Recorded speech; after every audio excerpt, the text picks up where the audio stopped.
We have all heard that overconfidence is the worst thing that can happen to a person. How overconfidence is a sure shot road to failure. Overconfidence destroys careers, etc. etc. But I think overconfidence is a highly generalized and showcased as a negative quality without thoroughly understanding how human minds work. In fact, I believe that overconfidence is a secret weapon we have that can be used to achieve big successes that no one imagines or that looks impossible to achieve in any logical way. Overconfidence helps you take the jump into the unknown, and today I will try to explain what I mean by this. Welcome back to my channel Being Suso, where I share learnings and thoughts from my knowledge and experience in continuously experimenting multiple things in career and life. Today I will be discussing a theory that why overconfidence is an asset and is a positive weapon we sometimes need in life. Now, we all know that confidence is essential for success in various domains like job, mental health, sports, business, etc. But there are researches which say that not just confidence but overconfidence, which means believing that you are better than you are in reality, actually creates an advantage because it results into increased ambition, increased self-morale, increased willingness to keep going and keep pushing the roadblocks and to create an influence on people around you to start believing in you. All of which actually increases the probability of success. In fact, I have a theory why just having confidence is not good enough, especially in our society. Before getting into it, let's first understand the definition of confidence. According to Wikipedia, confidence is a state of being clear-headed that a hypothesis or prediction is correct or that a chosen action is the best or most effective. Now, if we focus on two main aspects in this definition, clear-headed and believing that the chosen path is best, both of this can only come when there is no doubt or confusion in mind. Now, let's consider confidence in percentage, where 90 to 100% is full confidence but not overconfidence, and let's try to analyze whether it is sufficient or not. To do this, let's take a simple case that we all come across sometimes or the other in our life.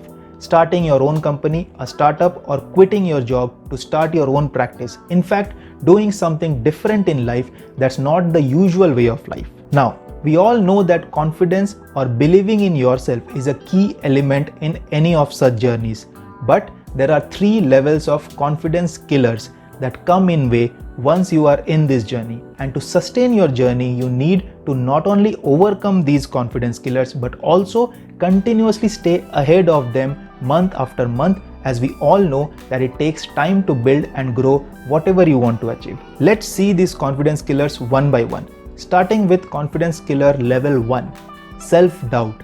The moment we start thinking of the decision to start our own, the first things that come to our mind is questions like, can I do it? Is this the right time? Should I quit or continue as side business? Do I have the capabilities to do this? I don't have an MBA. I don't have any network. What if I fail? What if I don't make any money? Etc. etc. All of these is our own mind questioning our decision while rationally comparing the pros and cons and trying to overthink about the uncertainties. The reason this happens is that it's a natural human instinct that is designed to protect us from rough consequences in life. It's an inbuilt system we all have that keeps us safe and secured in life. But sometimes we need to challenge it. Now, the good thing about level 1 is that it's within us. One mind, one person, that is ourselves. So, this is easier to challenge and overcome. However, this phase does suck up some of the confidence while overcoming. I feel this level takes up 20 to 30% of our confidence in order to overcome, and as I said, it is fairly easier to overcome as it is within ourselves. However, the time required to overcome this varies from person to person. People with low confidence will find even this level a very difficult one to overcome. But with moderate confidence, this level can be overcome easily. But then comes level 2, social skepticism, or doubts and reluctance created by friends, family, seniors, etc. Now, this is not necessarily with bad intention. Our friends and families become skeptical as they care for us and don't want to see us struggle or going bankrupt in life. Hence, they bombard us with opinions and examples from their experience or friends like, why do you want to quit such a good job? Why you want to take such risk? It's unrealistic. Think rationally. take some more time, this is not the right time, settle down first, etc, etc. And this creates huge amount of pessimism and confusion in our minds. The problem is, since this is dependent on social circle, it intensifies with the number of people you know. So bigger family, more relatives, more friends results in more opinions, more questions and more doubts. And this level 2 is a huge struggle and major confidence killer to overcome. And also, it's not just one time, it's repetitive, which I will talk about later during level 3. Typically, this takes up about 30 to 40% of confidence, sometimes even more, to overcome this phase. And trust me, a moderately confident person will give up at level 2. Only if a person has high confidence, he or she will be able to manage to overcome this phase and move ahead to actually starting his or her own journey. Now, once you have cleared the 2 levels and finally start your journey, then comes level 3, real world roadblocks. Till level 1 and 2, it was all in the mind or in discussion, so it doesn't hurt your journey directly. But level 3 is real world.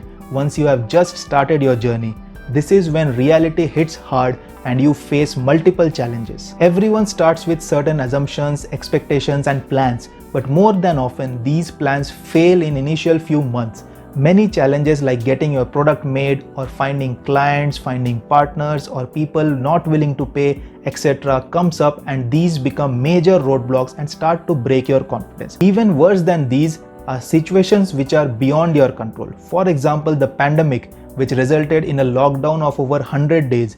These are in no one's control and it impacts hugely on your journey or your plan of action. And these problems are not one-time problem. In fact, such problems occur multiple times during the journey of building and growing your business. Also, these problems not only break your confidence by itself, but also takes you back to thinking about level 1 and level 2 killers. It constantly takes you back to thinking what your social circle was advising you or what doubts you had in mind while starting. Hence, level 3 is a really difficult and an ongoing challenge which keeps killing your confidence.